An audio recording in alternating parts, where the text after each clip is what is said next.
Hey, I'm Tim, and this is the Love at First Sight podcast, a podcast for SaaS CEOs and developers that truly want to learn more about design and care about it, but they're not designers that find it too complex. In every episode, we discuss how to design products that become sticky and unforgettable. We dive into the topics of taste, UX, growth, and conversions, and we share practical tips and frameworks you can add into your development process. Enough with the intro, so let's dive into today's episode. So welcome to the podcast. Thanks for making the time today. It's a pleasure to be here, Jim.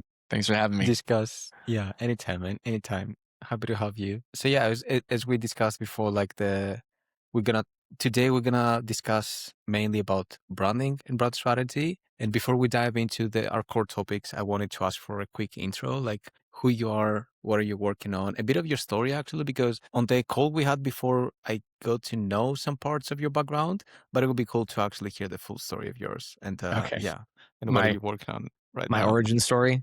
Well, I was at this lab, and then a radioactive spider fell off the roof and it bit my hand. And now, I swing through the cities, and I fought the Green Goblin yesterday, and I'm going on a date with Mary Jane Watson later today. That would be cool, man. I'm not saying I'm Spider-Man. I'm just saying that no one's ever seen me and Spider-Man at the same time. Okay. All joking aside, my name is Zach. I'm one of the co-founders of a marketing agency called Conversion Factory. We work with growth stage software companies, helping them build a marketing engine, and I run the design side of things. So I'm in charge of a team of designers that work on revamping things like web pages, social collateral, marketing assets, trade show material, run the gamut. There's pretty much anything that needs to look good and on brand. My team touches that. And we also come up with the brand identities from scratch. So say, a company is bootstrapped and they look like they belong in a garage. We can take them from looking like that to then looking like they belong on the S&P 500. And that's my realm of expertise is within that. And then how design serves marketing as a bigger picture. Nice. Really cool. Yeah. And a bit of my origin story. I've been drawing since I could hold a pencil. My grandmother's a fine artist. Nice. When I was going to go to college, I was in a Marine Corps recruiter's office the day that I got my acceptance letter from SDSU. So it was like I was either going to go down the military path or I was going to go down becoming a designer. And yeah, my mom was super happy that I got my acceptance letter from San Diego State. She's like, my dad said, your mom was crying last night thinking about you joining the military. I was like, fuck. Well, I'm kind of out of options here. So I got my acceptance letter. I started going to school for graphic design specifically. I got a job at the Entrepreneurship Center my junior year, which was where I met a lot of really cool people. I met the co-founder of Volcom. I met the co-founder of Stan Socks, of Taylor Guitar, of my mentor himself, Byrne, was a big branding guy. He was like in the room formulating Amazon's brand strategy with Bezos in 90s. His last branding project that he was a part of that was really, really big was Berkshire Hathaway. So being in a room with him was really cool because he helped me see, it's like, well, Zach, you can be really good at design, but until you understand brand strategy and positioning and how this actually plays into marketing strategy as a whole, you're not going to be taken as seriously as you can without those soft skills. So that carried me through being not only a skilled designer when I was a freelancer from 2003 when Corey, Nick, and I started Conversion Factory, was because I could speak client and I would talk about branding stuff, not just because of how things looked, how this creative direction was not in line with how they wanted people to feel, or it wasn't differentiated enough from their competition, or not taking into consideration things like, yeah, you could do this, but you're going to run into some issues with, color contrast. And, this logo is really cool, but it doesn't stand out and do its job from everybody else. If you're a computer company, you don't have a computer, but your logo. So I was able to talk about things in a way that moved just beyond aesthetics and went below the surface of that. And that's why I think I became valuable and why someone like Corey and someone like Nick were willing to team up with me, because I wasn't just like, I like the color blue. Blue makes me feel good. He gives good reasons behind his design decisions. Yeah, I love how you explain it. I fully understand what you mean. Yeah, that you see it like as a solution to a business problem and not as art. This is nice. I like it. Makes me feel good. It's actually like, how does it fit into the business context? That's a cool story. That's a pretty cool story, man. Not as cool as the spider though. unfortunately. true. That would be more fun. Yeah, and like really cool exposure on like really, really nice mentors. Like for me, I mean, yeah, the podcast is about you, but very quick intro because I never shared my story with you as well. Like I come from engineering background. So I studied as a software engineer, and I kind of, back then I used to believe that design is a talent you're born with. Like looking back, I don't really know why I used to believe that. It was more like a technical guy that feels like that sees everybody who designs as an artist in a way. But then later on, once I was exposed to product designers, I realized it's kind of a skill you can train and actually learn. And later on, I switched to product design, which was my dream, but I didn't really have any path actually to get into that until I found some designers, and I was their front-end developer and started copying what they do, and slowly I got my Well, it sounds my like you and I hands. came at it just from opposite angles, where I was Yeah, you were the very structured engineer who then saw the power of design and adding a little bit of chaos to your engineering life. And I was the chaotic, exactly. kid who liked to draw, who then found design as a way to add order to expression and, having it serve a business goal. Exactly what you said. Exactly. So yeah, that's where I come from on this one, and yeah, design has been always like super interesting for me. It's like with coding, the boring part was that I would love that I can bring ideas into life, but many times I would work on designs that I didn't like. I'm like, man, like I can see things that could be better here, and also I always love the idea of kind of going from white to something, from a white canvas to something, and kind of envisioning the product and kind of shaping out instead of just executing on ideas that others designed in a way. For me, that was the most fascinating part of design. Do you have an easy time seeing things that don't exist yet? Like if you close your eyes and I tell you to picture a red star, can you actually picture a red star? Yeah, I would say, yeah. Nowadays, yeah. In the past, not that easily, but Oh, the interesting. more I work, the easier it gets. Yeah. Was I have there's another theory of mine, which is that I think there's this guy, I don't know if it's condition's the right word for it. It's called aphantasia, Yeah, where that's the word that I think it's a Greek one, aphantasia, which like fantasia means fantasy. It's like right. imagination. And when you say aphantasia, it's like without imagination, you cannot imagine stuff. I think I what it think, means, the way I've heard people who have it describe it, because my wife is this way, she can't, Mhm. when I picture a red star, it's like, it's very, very clear. Like I can draw the points, I can see the color red, it's on a black background, and it's just like a plain 2D graphic. And I could see that, it sounds like you can too, like in your mind, the picture is very clear. There's a lot of people that don't have that. And they can't see something until it's actually in front of them. Because there's some people who would get told, I want you to picture this in your mind's eye, but they don't have one. And I think that really good designers I think that is something that they are born with, that they can naturally see things before they come to fruition. It's why, I mean, you probably notice this now with like, if you're doing a layout on a web page, and I have this happen all the time where a client will say, hey, make this, these bulleted text or bullets centered in the page. And I can already see it in my head and say, that's going to look like crap. But then you have to show them because they can't, they can't see it. They're just like seeing is believing. Yeah.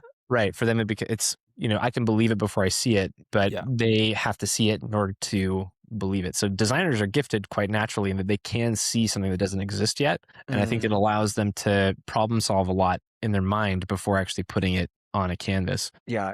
It's very interesting that you asked this because as a kid, like even if I got into engineering, like when I was at the age of 12, 12 years old, I started painting, but not really painting stuff, actually copying comic books. So I was actually talking about the Spider-Man. I was in love with Spider-Man. And like on my parents' place, I painted like a huge Spider-Man on the wall. It's like by far my favorite superhero. And for this one, I could copy well what I see on the comic book, but I couldn't paint it out of my head. Like, and same with humans or like with other stuff, like I couldn't really visualize all the details. So when you ask me if I can see stuff, I'm like, I think I can. Like, I do it while designing, but I cannot go into like a lot of details in the same time.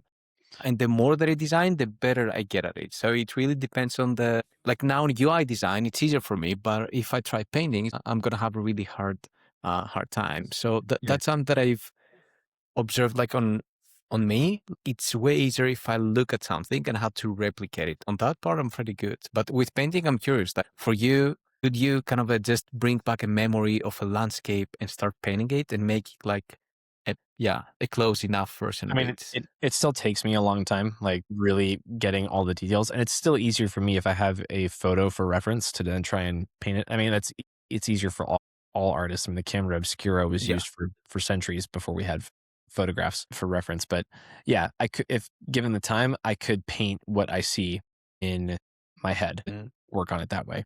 There's varying degrees of it. I've seen because they give this grid of it goes from a spectrum of a blank space, like where it's just black, and then a square red star on a black background, and then it kind of varies as far as the Yeah. the degree of fidelity that you can see it in. So it does vary. You bring up an interesting question of whether it's a skill that can be developed and a muscle that can be worked over time. That would be something to be studied for sure.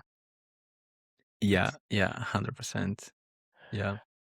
Yeah, and the whole concept of how do you say it in English? Aphantasia? No, that's too Greek, the way that I said it, I think. Aphantasia. Aphantasia, yeah. This Yeah. one is like, I didn't even know about it. And a developer actually told me when I was helping him on a landing page that he has this. I'm like, what is it? And then I searched the word and I saw that it has like recordings, and I got to know kind of the whole concept, because I didn't know that there are people that cannot even visualize an idea just to an extent.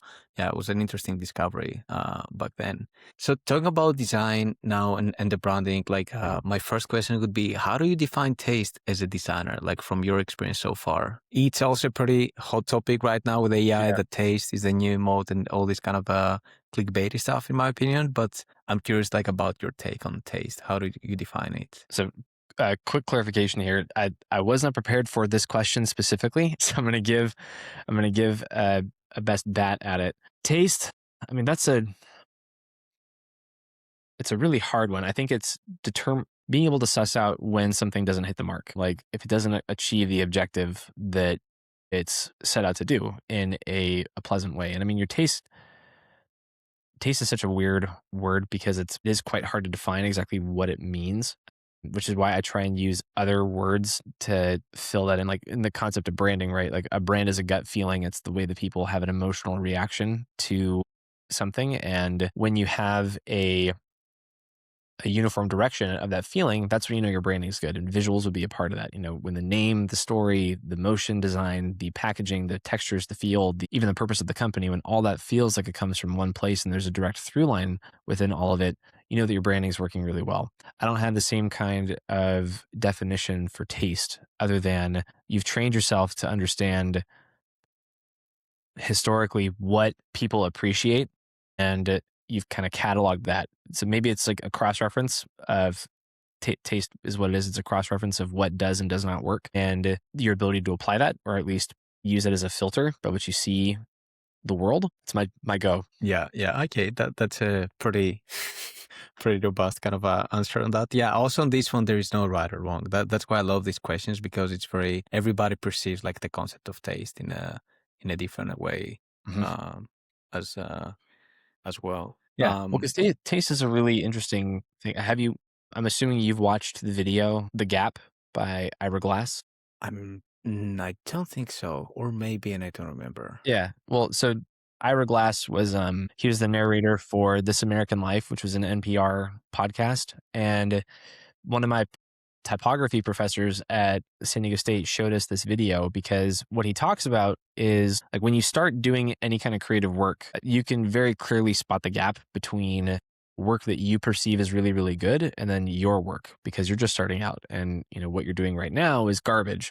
And it's garbage because you can see the delta between what you're producing and what you want to produce, which is like, if you're a young designer, it's me doing weird stuff for my graphic design 101 class. And then I'm looking at things like Pentagram or Design Studio or Kodo and watching these professionals just freaking kill it. Like I'm like, how do they do this so well? And that's the gap between you now and then where you want to be. But your taste is still killer because you know that it's not good. And it's like your gauge for what is and what is not suitable work.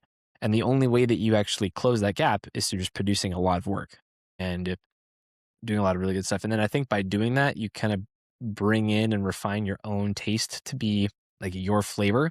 And I'm sure that you probably have like different flavors that you can pull in when you need to. Like, I think that I have this weird dichotomy with my designs where the first design projects that I did were doing a lot of punk rock concerts and like, scratch punk and hatched everything because I was really into the punk scene when I was in college.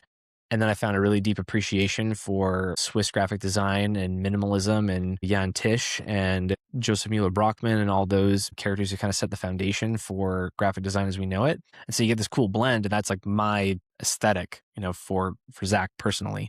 And I think that I dip into both of those to a certain degree, depending on what the client needs. And there's a kid who also just likes, drawing cartoons on napkins. Yeah. Really love when you explain the whole idea of the gap, like it feels like I read it somewhere recently, but it fully makes sense the way that you explain it, and I love it. And also the taste, it's a mix of things, right? It's like a bit of like the personal taste, like things that it's like a bit, we could even call it like your style, your personal style. That's something that a brand designer that I was working with told me that, hey, when I was looking for a brand designer, he explained the idea that, hey, Tim, you cannot just have one brand designer for all kinds of branding projects because the taste of every brand designer and even the specialization is different. And it would be different if you could hire somebody from Louis Vuitton, let's say, like a fashion brand, or for a B2B SaaS, or for Apple or some other company. So it's not like, like the taste is a big thing, especially when it comes to brand design and who is the right fit, which is, I feel like taste there is defined more on the style, closer to the concept of style. And then you have what he says, like being able to tell if it's right or wrong, which like it's more on the quality side. If you have like high quality standards or not, which it's related to the gap part you mentioned. Yeah. Well, it's one of the reasons why. So you mentioned it's difficult to pick a brand designer as a founder, or you feel like you have to pick somebody that has a specific aesthetic in order to work with them. And I actually think that's not true, because I've seen this personally where I can design things that would fit a local coffee shop because I know the feeling that I want people to get from this. And this is why I believe that great brands aren't created, they're stolen. What they're stolen from are the things that make you feel the way that you want other people to feel. This is how you get a brand like Liquid Death that, excuse me, comes into a category like water, which is very refined and kind of pure. And then they come in with metal cans and punk rock and zombies and, demonic sacrifices of water.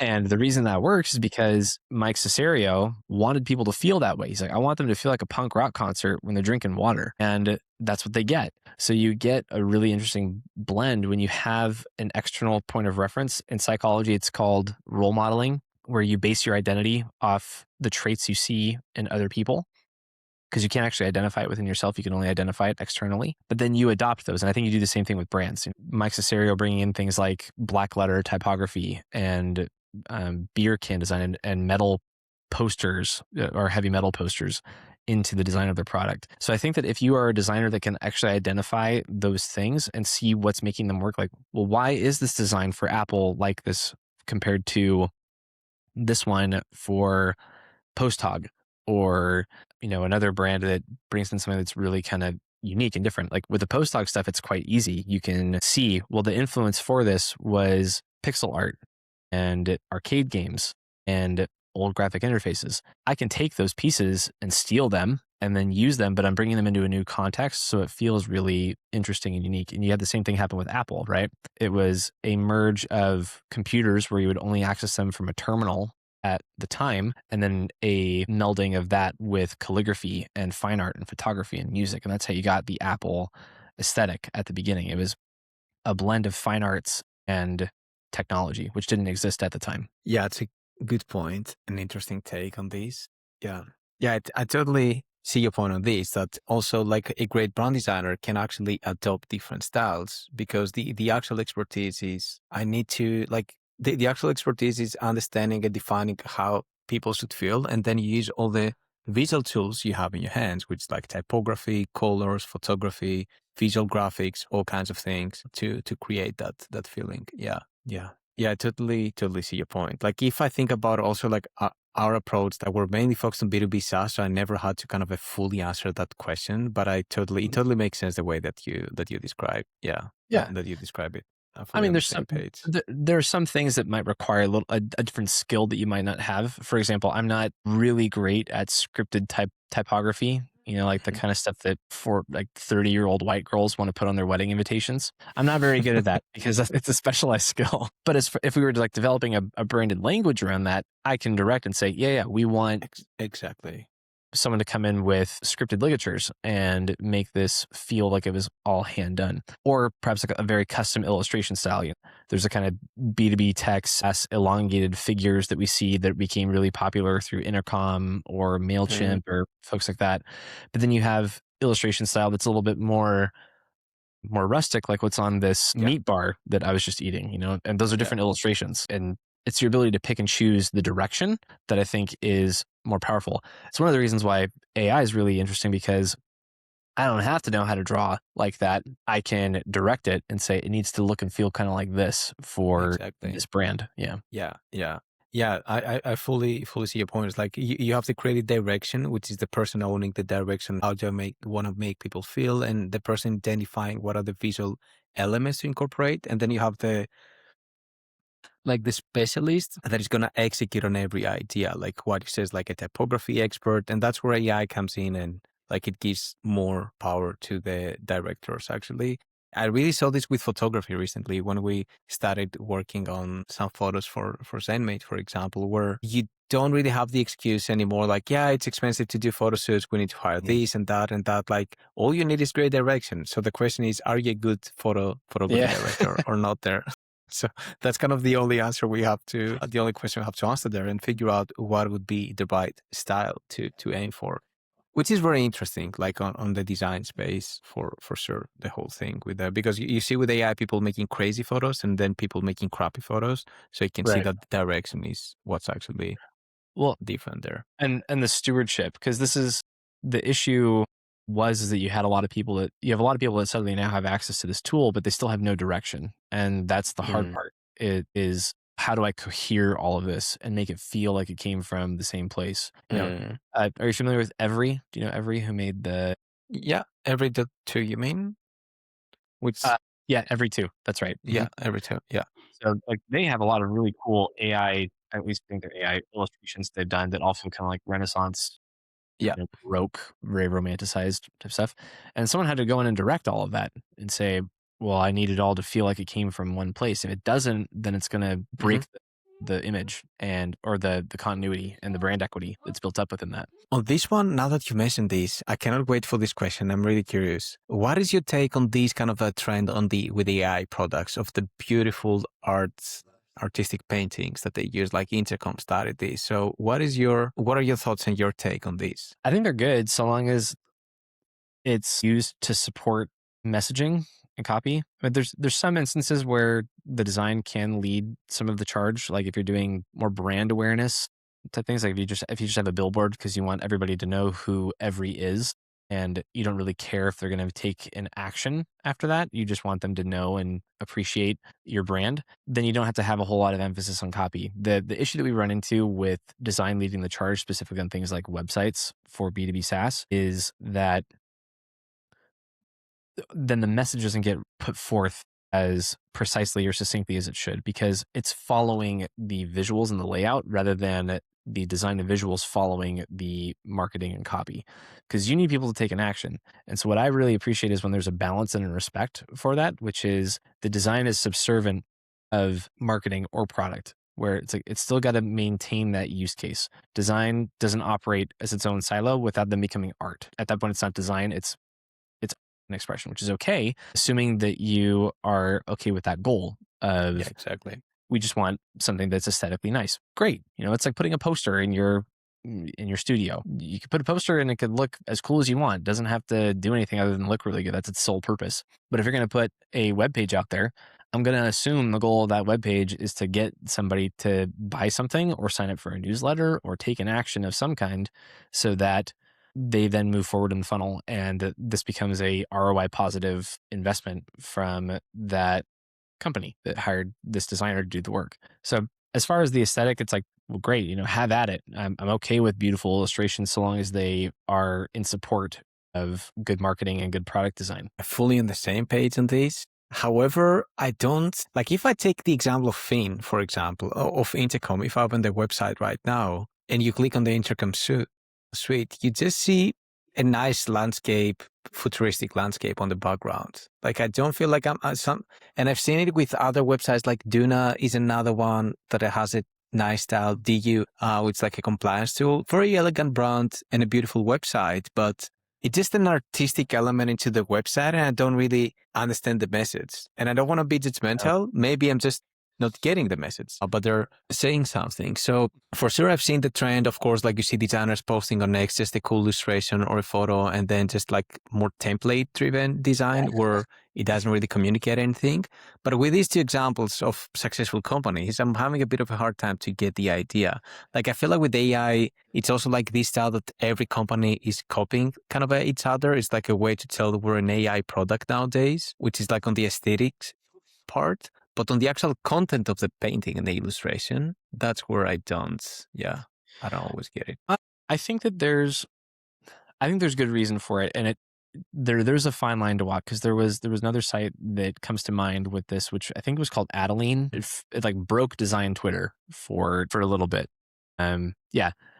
Lots of really crazy, like they have this really interesting parallax scroll effect as you scroll through a page where you're in a park for like 10 seconds until you actually get to see. I've seen also this one. You remember this one? Yeah, with the zoom out. Yeah. That initial section, I'm like, it's cool, and I get the idea, like they want people to feel very calm about it, and that's fine. I think you need to have some more conversion rate optimized elements in there, like what do you do? Who is this for? Where are the objection busters and the copy that are in bullets saying like, sign up for free, no credit card required, free trial. Just some things to at least set the tone for this is what our engagement is going to be. You are here to make a purchase decision. You're not here to gawk at our website. And then you get other elements of this where I think there's some major problems. Like if you go scroll down further, I think there's at one point you hit a floor map. It's a floor map. And when I saw this, like, this has no purpose. Yeah. It's just like cool visuals with the goal of kind of creating a wow effect and not really telling a story. It's more like, okay, here's a cool custom animation with 3D effects and cool scroll interactions. And I think that there, like I said, there's a fine line, because a lot of the stuff and the design decisions that were made within this, I think, are actually quite lovely and are like the micro interactions that happen. Am I okay to share screens so people can actually see what we're talking about? Yeah, of course. Yeah. All right, cool. I'm going to do that then. Yeah, actually, first time we did on the podcast. It's good that you asked, because I was looking and I was thinking of this, like, oh, maybe we should. Well, so like, so good that you asked. We'll run it from the top. I love the aesthetic of this. I think that it's great. I love the colors. I love the negative space. What I'd want to see on stuff like this is more conversion optimized copy, like a get started button. Maybe have this not be the entire fold so that you are cued to move down and show like, hey, you're here to actually see some other stuff. And this interaction, really cool, takes fucking forever to try and get to the point of this video. And then you don't even realize that it's a video. There's no stop and pause element. I might miss this. It's not pulsating. It's not doing anything to help encourage me to click on it. But then we get somewhere like here, and I think that this is actually really nice. I like these micro interactions that are up here to help differentiate between these. And I think that the subtleties between this are quite lovely, where I'd want to see some more stuff like this. I think that there's something to be said about hiding things behind tabs, and like that's not really a good design decision, because people are probably going to glance over this. Unless they scroll. But, I guess I don't want to throw the baby out with the bathwater as far as like, this thing is completely useless, therefore the entire aesthetic of this website is bad, because I don't think that's true. And I'd say the same thing about Duna. I actually think does a better job, where they have this, but then the rest of their site is quite useful, pedestrian, like what you would expect. Really well designed and good iconography, good type scales, and all that stuff. And I think that these elements add a little bit of color in an area that would have otherwise been very boring, which is, it's a very fine line to walk as a designer between am I creating something to help, again, serve marketing, or am I creating something because I just want to play design god and make things that are beautiful? Are you designing? Yeah, I always like to call it like, are you designing for design Twitter, or are you designing for the client, like for the business? Because they don't always align. Most of the times they don't align. Honestly, like nowadays, like I find like the design community on X like a bit not Like, I don't feel like really hang out there, but that's another topic because there is too much kind of a hype-driven design, like with cool effects, that honestly, now that I'm way more business-oriented and my principle is like spend 90% of your time reading content of your customers and not of other designers. That's the only way to get better at your business. Like, I see how disconnected these two are. I'm like, man, like nobody cares about all these cool glass effects. Like browsers cannot even support it yet. Like, why would I spend so many hours in Figma making all these cool effects? They're really nice. I would love it visually. But yeah, if I'm not making a native iOS app to really leverage the graphic APIs like from Apple to come up with all these, there's no point into even researching these kind of things. So yeah. Totally. Well, I mean, and we apply that same principle to a multitude of things. I think I actually have this. Let me see if I can find it, because I'm pretty sure I made this image of I put two hammers right next to each other, and one had a very ornate handle. It was like, if you held that, it would, and you tried to use it, it would like put a hole in your hand because it had like these really unique ornamentations, and it was beautiful looking, but it wouldn't work. The only purpose of that hammer is to hang it up on a wall. You can't actually use it to drive in nails or pull things out of rip-off baseboards. And then there's a hammer that's right next to it that doesn't have all the ornamentation, but you could actually use that thing. You could swing it. So I think that we have to have the same kind of approach. It's like, is this inhibiting the function of the goal of the design? Is it supposed to communicate the value of this product? Is it supposed to help people feel like they will achieve a higher status if they buy this physical product? Can they actually see the product? Are they going to understand what this couch looks like more thoroughly, or is it going to be these very abstracted shots that don't really give you the whole picture of how this is going to look in my living room? So aesthetic takes a back seat to function. And this is why I'm a proponent of design doesn't exist in a vacuum. It's always it's always servant to marketing, or it's servant to product.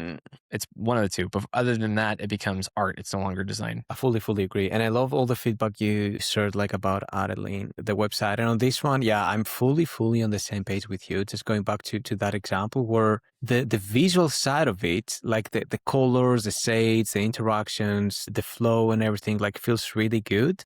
But the messaging part is entirely off. It's like beautiful visuals, but they don't really communicate a story. Like Apple is always like a website, the Apple website, especially in the old days. I mean, nowadays it's still good, where I feel like they're really telling stories in a very good way. And it's always very engaging. Like when you see the new iPhone Pro presentation, you have like these super cool 3D devices, like scrolling, and then like you see ahead of somebody wearing the AirPods, and you scroll and like you kind of get the zoom out effect, where like many of these websites have copied these interactions. But there is like, for me, the ultimate version, because they combine the messaging, like I want people to feel something, I want to make them feel something, and I'm going to use all these cool tools to make them feel that thing. So like once these two align, that's where all the magic happens. It's also quite different for people like us who work with a lot of software companies, because a physical product has the advantage of you can actually hold that thing. And when you have a human interacting with a physical product, it's a different story than somebody physically interacting with their keyboard, which is very boring. So yes, you get like the challenge is that it's like, how do I make something that is just existent on a screen feel away? Which is why I think that, I would give someone like Duna a pass.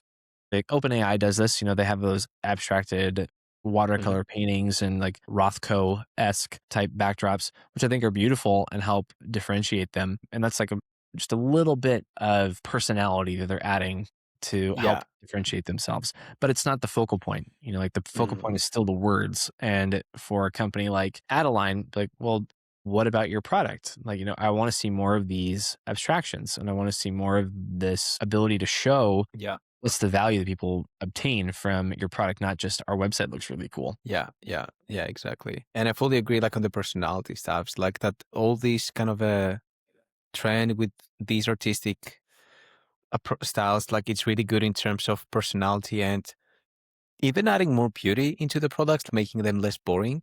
But yeah, it's not the way to, it shouldn't be the focal point, as you said, like not the main thing to focus on. What you said also with the, I told you like with the podcast, we're going with the flow. So since you mentioned, I'm going to comment on this. I'm going to jump into my next question from the agenda. You said that it's really hard with products, like to show to show like similar visuals to like Apple, where they show a device, you show somebody using the device, walk on the street, listening to cool music on their AirPods Pro and all these cool things that they do. And this has been a topic that we've been discussing a lot lately with the teams that we're working with. We're working on the marketing websites right now. And the problem is that we're really lacking photography. So you open the website and it's all full of UI shots. And you don't really see like the people that are using it, and you don't see anybody there to relate to, and also like to feel like I'm like that person, like that could be me, for example, and also like to explain visually who is the target audience. For example, you can show super corporate people like wearing suits and like working in offices like in a super corporate company, or you can show more hipster people or some people like that are somewhere in the middle. So on this one, it's a challenge we're working towards right now. How can you incorporate more photography and ideally even video? That would be cool too at some point. We don't have the skills internally yet to make really cool videos with AI, but we're working on it. So how can you incorporate more of these elements? Because the people actually, the product has an audience. It's just that it's more complicated to produce these kind of things because you have to kind of define all the small details. The new homepage of ZenMate, for example, we've worked on like the hero section where we have this cleaning business owner chilling on the chair and kind of enjoying how automated and cool her cleaning business is. And we made like 5 concepts for the hero section, where another concept is a cleaning business team actually hugging each other and being happy about their successful business. That was like the best explorations we've done, like with photography, where we had a very clear message that we want like a cleaning team. And it looks like for our audience, these are the personas that should be in there. And this is the most we want to make them feel. And this is how we're going to connect it to the headline. It was one of the explorations we did with photography that started making me feel that, like with SaaS companies also, we can start incorporating this. But I feel it's more complex because, compared to an iPhone, where things are way more kind of a streamlined and easy to produce in a way. Yeah. Well, I mean, that is the way to do it. If you want more humanity in your website as a software company, you have to add people. Yeah, exactly. Yeah, that's what I realized as well. But that's a double-edged sword, right? Like that's because inherently when you see a lot of smiling faces, it's not going to have the same kind of effect that perhaps a cutting-edge AI cybersecurity company is going to want to have, right? So that's where you understand. It's like, what do you want people to feel? Do you want them to feel like they're looking through a phone book of local cleaning ladies that they want to, that they want to have everything feel streamlined? Kind of like I get reminded of, did you ever watch the show, The Marvelous Miss Maisel? It was an Amazon show. I think like 1950s diner, like nifty type aesthetic. I get vibes of that from ZenMade, but applied in a more SaaS forward context. So, but you can take reference points like that and then say like, well, we want it to feel like this. It should feel really unique. We did it. I can't share that one actually. Sorry. It's not launched yet, but I can share this one, which was something that we did for Tandem, which was a auction management or auction house management software. So, you add a photo of like someone packing something. It's just by having this human hand here, it feels that much more real. Like we understood exactly what they were going for. This guy who's looking at, his artwork because he's concerned about the resale and royalties, which is an element that's very specific to auction management. Like this is more of just like, trying to make sure that the colors match. This pink is kind of out there, but this green is very fitting with everything else. You can layer on some abstractions of the software itself. And then it feels like, I can actually interact with kind of like Tony Stark with, interacting with his HUD and Jarvis and all that. That's kind of the vibe that you get when you blend those two things together.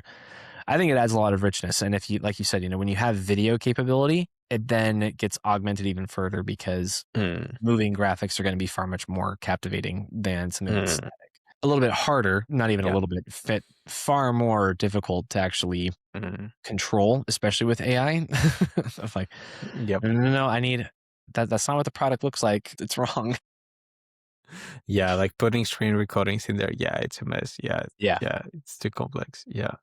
Yeah, and for this, like I really agree to what you said before, is that it depends like what's the vibe you're going for, if you want to add like a human element or not. Because indeed, like if I think about development tools, like when you're selling to like posthoc, you wouldn't put photos in posthoc. Like it would make it feel like entirely off. But if you sell to a less technical audience, then like that's a thing that I've seen, but I cannot like describe it as a rule in design, that the less Right. technical the audience, the more need that I've seen to photography, and the more development oriented the audience, the less. But it's too abstract, like what I'm saying, to say that this kind of applies. It's just kind of from the projects we've worked within the last 2 years. It's kind of a thing that I've seen emerging. I think But I think it more depends on the emotion that they're looking to convey, not necessarily the technical prowess of their audience. So, for example, because like Posthog is still a very technical product. Yeah. To set the thing up, you have to be a very experienced marketer to understand like what you're supposed to do, because that's a big freaking sword to try and swing compared to something like Fathom Analytics or a neighboring competitor. But I think that what they did was, it's still very human.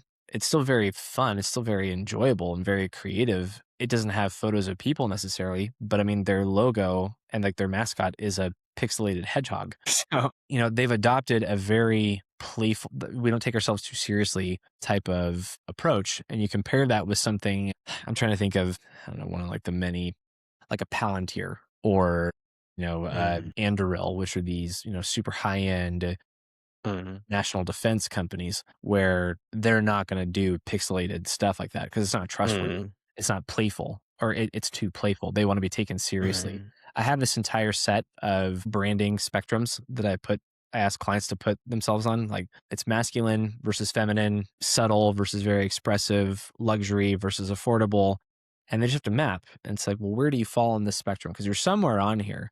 You just got to tell me which one you're thinking of. And then you can actually pinpoint and say, you said you want to be very elite rather than approachable, but you want to look very affordable. Like, do you see the mismatch there between those two adjectives? And where you can achieve that, I'm sure it's possible. It's just going to be very hard. And we have to know what axes are non-negotiable and which ones are negotiable. Because I've had this happen with clients all the time, where they'll say something like, well, we want to be seen as approachable. I said, yeah, but you said you want to be seen as a luxury item and you want to be seen as elite, like on these other areas or other things that I would assume would be a little bit more exclusive. And then they understand that, like, well, that's the one spectrum we get to play on. And we could come up with directions, say, this one is very, very highbrow and luxurious, versus this one, which is like all these other adjectives that we had created, but with a more approachable spin on it. So having them understand how they want people to feel. And then when you ask the question of what makes you feel this way, like, give me some tangible examples from the real world. It doesn't have to be one thing in particular. It could be anything. It could be a book cover. It could be an album cover. It could be a movie poster, a movie character, a movie setting, a restaurant that you went to. It could be a theme or idea like the civil rights movement or minimalism or something else. But what are the visuals that you want to pull from this that make you feel the way you want other people to feel? Because then you get a little bit more of a precise definition without them having to define anything, because you can see it. And like, when someone shows me a picture of a laboratory with a bunch of scientists working at it, and it's very sterile and clean and shiny and reflective, I get the feeling that they want to achieve with that. And then I can fill in the gaps with iconography and typography, pattern and texture, compared to if they said, I want it to feel like a punk rock show. It's like, I see where we're not aligned here quite, or those are very diametrically opposed feelings. I don't think there's a middle ground between them, but we should probably pick one and see which one we think is going to be the most differentiated, the easiest for you to work with, and the one that feels most in line with the emotions you're looking to convey. Yeah, I fully agree on everything. Like what I mentioned before also, like after your explanation, like the way that you described it, I take it back, like what I said, like with the less technical versus more technical, it's 100% off what I'm saying. It's just the vibe. Actually, it always comes back to the same things. Like, what are you trying to tell people, like to communicate out there? Like, photography is just a tool. Like, it also, developers are humans. Like, they need some kind of sometimes photography makes sense. Yeah, it's more kind of a thing about in more stereotypes, like with the popular websites and everything. And if we think even about the websites, yeah, maybe not on the homepage, but what about the other pages? Maybe it's landing pages. If we take GitHub, for example, some pages are really geeky, But if you go towards, let's say, the enterprise, it's kind of a different, or also on the product maybe they use. Yeah, it always comes down to that rule that you said. It's like, what are you trying to tell people? And then we can discuss if you need photos or not. That's the rule. Exactly. Well, and as you said before, the context as well for the actual deliverable matters. Have you read The Brand Gap by Marty Neumeyer? I don't remember like the full stuff, but yeah, I've gone through it. Yeah. Well, there's a section in it where he likens brand identity. Brand identity can get quite rigid. So it's like we only use these colors. And I think that there's a lot of good constraints to put in there, but you're always going to have a balance of being, I call it brands on fire or brands on ice, where if you're not at a neutral temperature where you can expose yourself to both, you are going to be on fire, which means your typefaces don't match, your colors don't match across like all your different collateral, and you're on fire. You're a complete mess.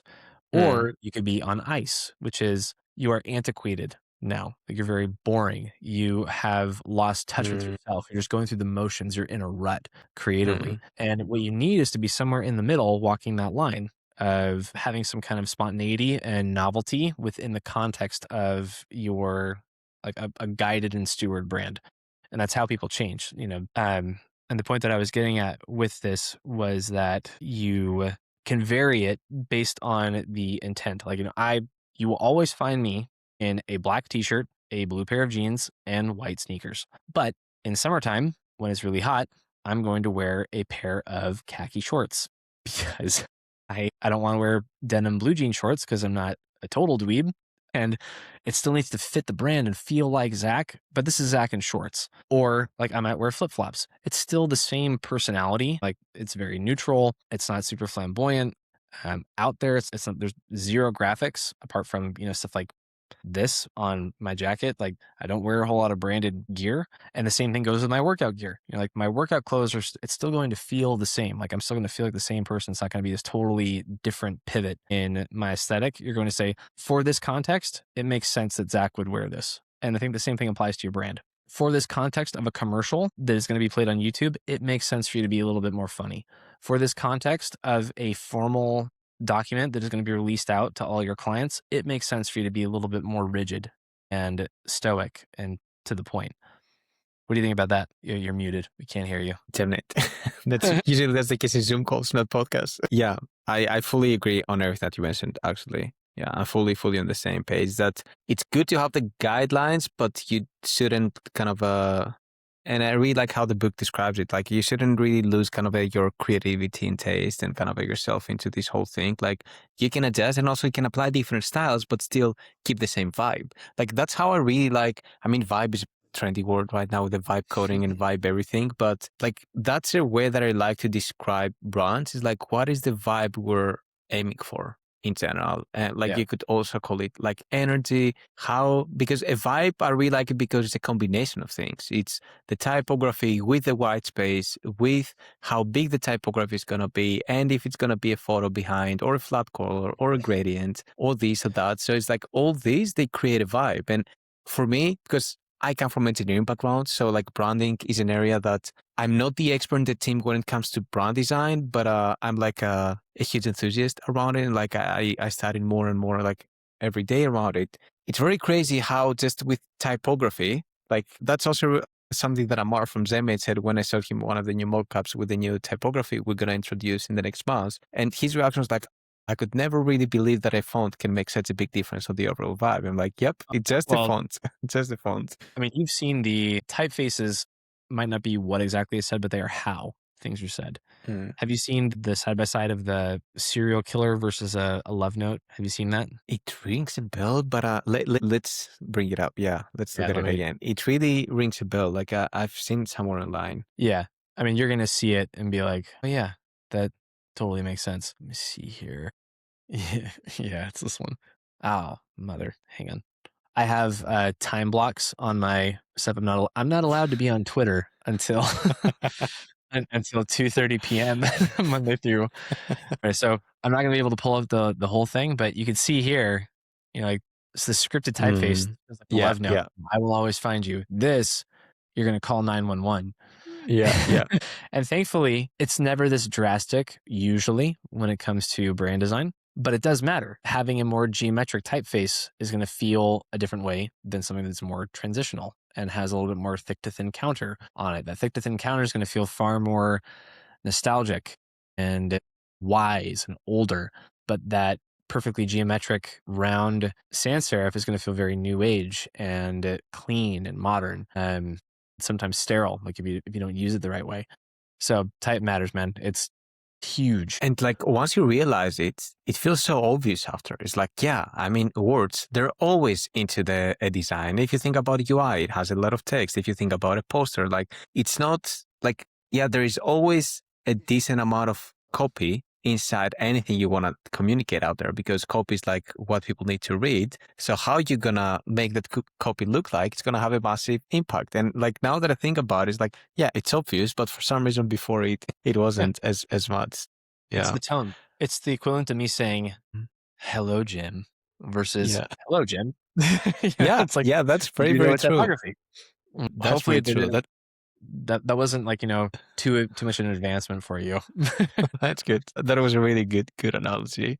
Okay, on this one, I'm looking at the time as well, and I want to make sure we're not gonna go much. I think we can do one more. We can do one more. Yeah. So I have two questions. Like the one is, I mean, we can find a way to make it short. It's like what I said, a project story. It's like a recent brand design that you worked on that would be really cool to dive into. But I'm wondering like if we can keep these short. Maybe like an example of a vibe. Like, yeah, actually that's the way that I would ask this question is, what is one of the recent like brands that you worked on that you're feel excited about that went pretty well, and how did you define the brand there? Like what was the brand you were going for, and what are the elements you decided to use to create that vibe actually for that brand? Okay, let me see here. I'm going to pull up a common client between the two of us, which is Mentor Cruise. Shout out Dominic Munn. I miss you, and I'm sad that I didn't get to see you while you were in Southern California. We're going to make it happen someday. Okay, so let me go ahead and share here what went down and take a look. So this is what Mentor Cruise's site looked like before Conversion Factory got a hold of it. Quite minimal, very utilitarian, and as far as luxury is concerned, not extremely high. There's some things in here that just got kind of screwed up when we used the HTML to design plugin so that we could grab all the assets that they were after. But then we changed it, and now it looks like this, or at least this is one of the final designs that we had sent over. They might have changed it. You can see here, their logo is pretty much the same. Like I went in and refined it because there were some nitpicks with it that we wanted to fix. But we added a lot of luxuriousness to this, and that's a major shift in things like expanding on their color palette, having some different shades of green and blue that we could work with, bringing in some more detailed elements like these backdrops and patterns and texture that kind of carry over through the whole thing. And again, like I said, expanding the color palette, which you could see here, where it's like now we have these cool sections that aren't just all white. They have dark green ones and they have light off-white ones. And then cool gradients and illustrations where we found necessary. So the way that this works is for Conversion Factory, we go through an entire brand blueprint where I'm asking a series of questions like, where do you want to be in 10 years? What is the story arc of your primary user? Like, what are they after? What do they want? How do they want to change themselves? And then what is your story, you founder, and things that inspire you and make you feel the way you want other people to feel about your brand. So Dominic gave really, really good answers for this. And we ended up coming up with 3 creative directions. One of them was kind of like if we kept the old version of their website, which if you'll recall, looked kind of like this. Yeah. But let's update it and let's bring in some of these more lively elements, like some hand-drawn illustrations. I think they had 1 or 2 of these, but they weren't used like in unison across the site. So like, well, let's lean into that. We can make a lighthouse out of that. We can bring in these color swatches this way and hand-drawn iconography. So this was one route. It was like this is the new and improved of what you have currently. And then we had 2 others that were really interesting. This was a I forget where she lives, but she is a prime minister of I think it's a country in the Netherlands, actually. I think she's Finnish or Yeah, I think it was somewhere in the Nordics. Yeah. yeah. And so he really liked her vibe, the way that she made people feel. And he also really liked this Rufus de Sol poster. This is a visual that he gives, like, I like the way this feels, the minimalism, the colors. And so we take both of these things and then combine them, and we have, like from her sash, we were able to get these patterns and have things be very squared off the same way it is within this Rufus de Sol poster. And we were even able to pull the colors. I mean, we had a straight up like a swatch library right here that we pulled from, right? So to get these different vibes, we look at other stuff and we say, great, now how do we apply this to mentor crews knowing what we believe? So this last one, which is the one that we ended up going with, was Dominic really loved these old school vintage ads, like for Porsche or old Mac ads. And so we looked at these and we think, what is it about this that makes it really cool? It's the texture. So like, this kind of speckle element that's in there, the grain.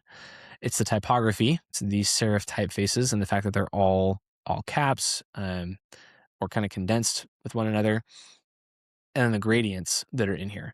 So let's take those and use them, and then we can apply it with these other colors and maybe bring in some other elements that would be unexpected. Like, this doesn't have icons, but what icons would we pair with this in order to make the brand feel complete?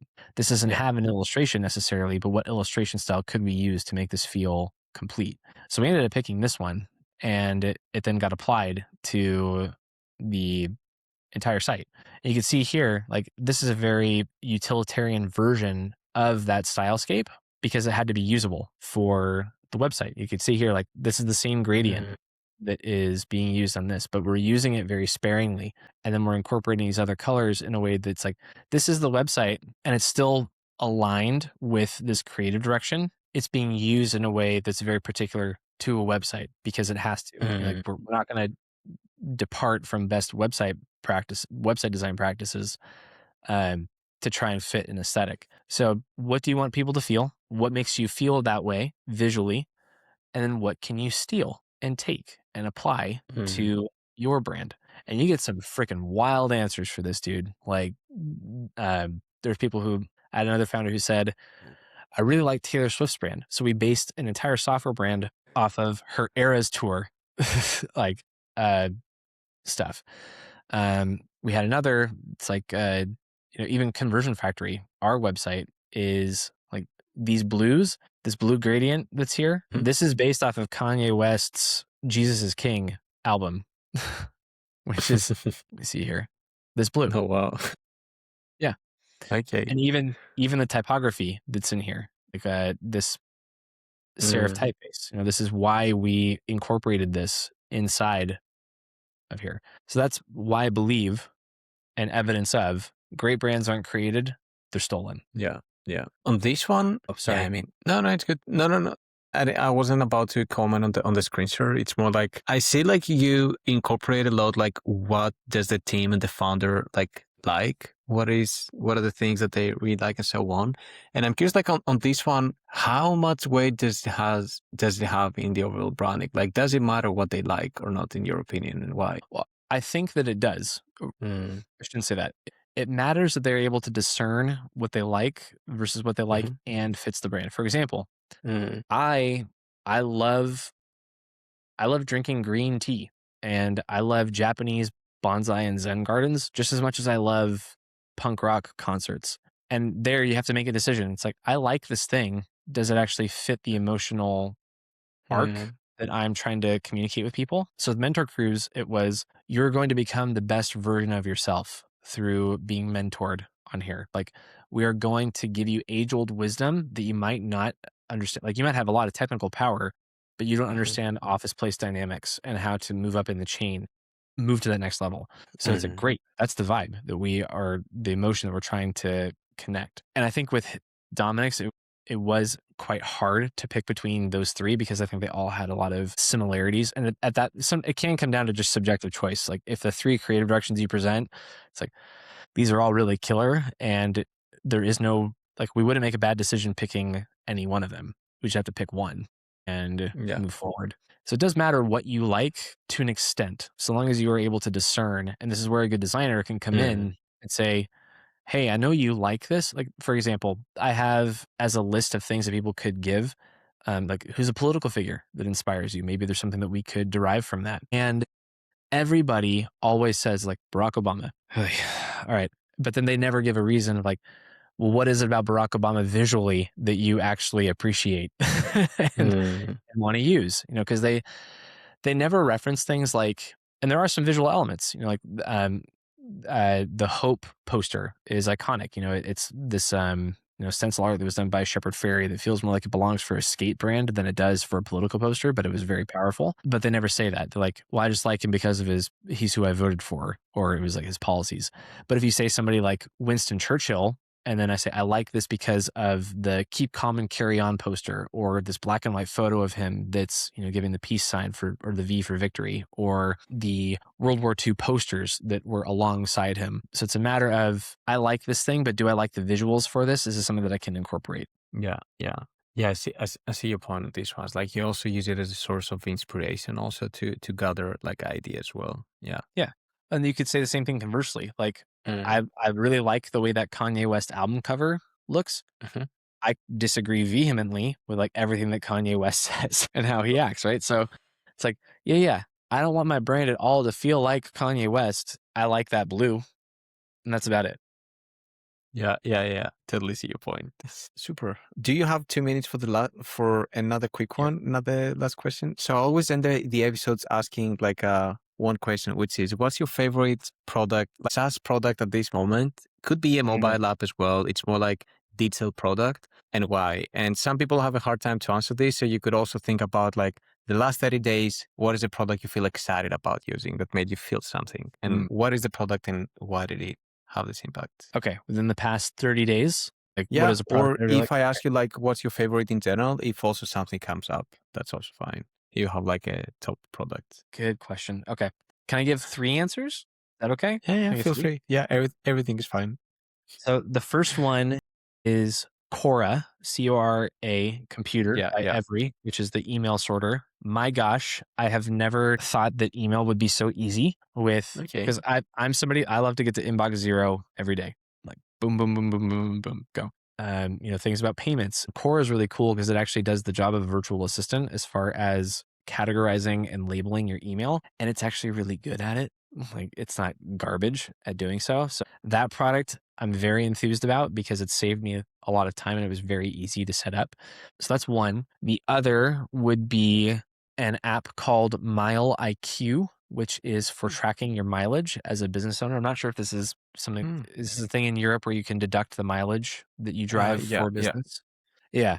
So Mile IQ runs in the background on my phone. And then whenever I get in the car, like if I'm going to a networking event, you know, in town, it'll allow me to mark that and it tallies up my mileage reimbursements quite seamlessly. But it's a really intuitive process. You know, like I swipe left for business, I swipe right for personal, and I can very easily categorize things. So, you know, what would take like, it's like, where was I going for this? But I can compare it with my calendar, and then it's very easy for me to go through. And I can even have our virtual assistant go in and say, yeah, Zach was at a networking event. I know exactly where this was. This is a business one.